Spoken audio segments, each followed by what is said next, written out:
Okay, now we're going to look at example 5. And in this one it says, according to one model of bird flight, the power consumed by a pigeon flying at velocity v in meters per second is given by this.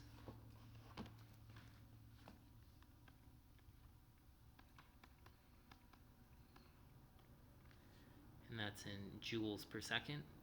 So it says use this graph to find which velocity minimizes the power consumption.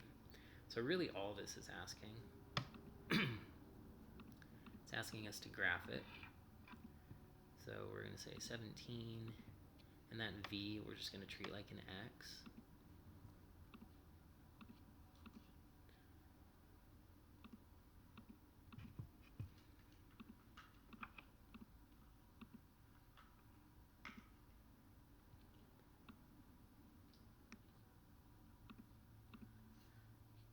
Okay, and then I'm going to reset this.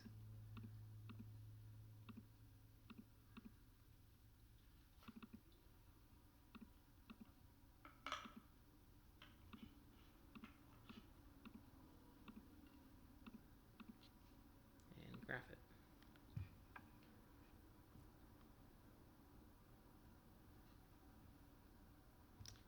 All right, now we're just going to focus on this upper part.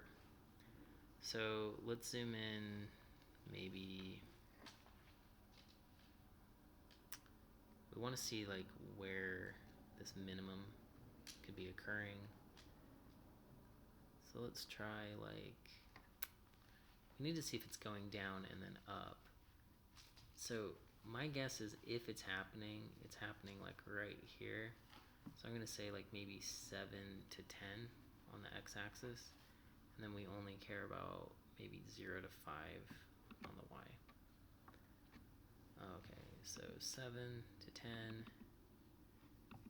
0 to 5. Let's look at that and see how it looks. Okay, we see that it dips down right here and then goes back up, so there's definitely a minimum occurring somewhere right here.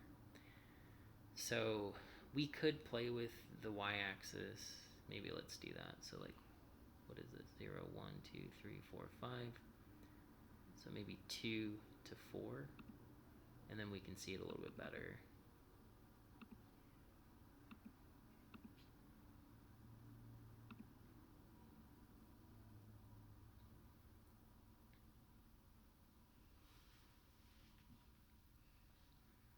Okay, anyway, to figure out what it is, we're going to go calc.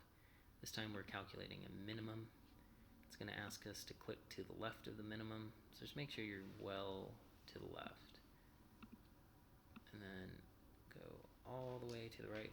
Now it's somewhere on this line, on this pixelated line curve, so make sure you get to the part that jumps up. So that's our right. And then guessing, you can just go anywhere on that lowest part. And it looks like the minimum occurs at 8.67 meters per second. So we're just going to go actually if we round, 8.68 meters per second creates a minimum. All right, and the last example is example 6. And this is more just a conceptual thing. So they want us to graph this at x equals 1. Call it f of x. So once again, come over here, graph it. So for this one I would say x caret, and then just to be safe put it in parentheses,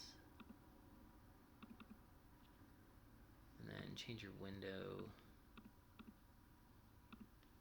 back to the default.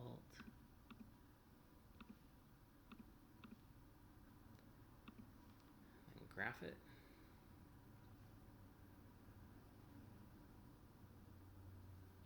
Okay, and it's asking about, it says illustrate local linearity for the function. And so what we're going to do, we're just going to use this zoom button and zoom in. And what we're going to do, it wants us to do it at x equals 1. So I'm going to get this as close to x equals 1 as possible. Then I'm going to go up to where I'm actually touching the curve and then hit enter.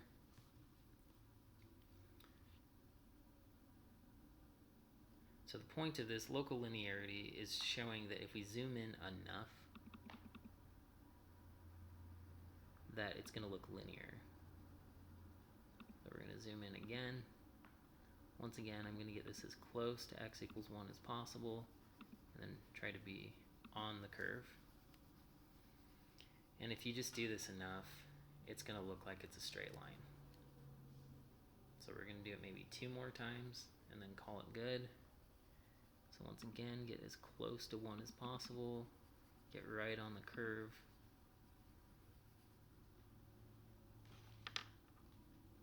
It's pretty close.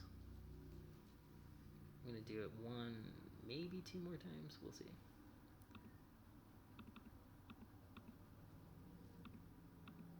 Okay, that's pretty close to 1.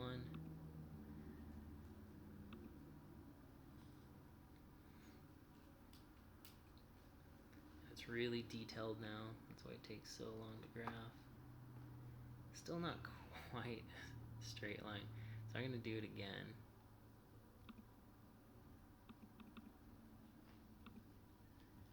And maybe 1 more time, and then we'll call it good.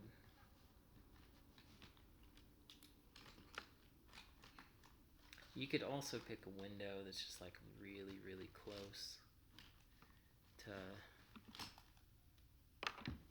let's see.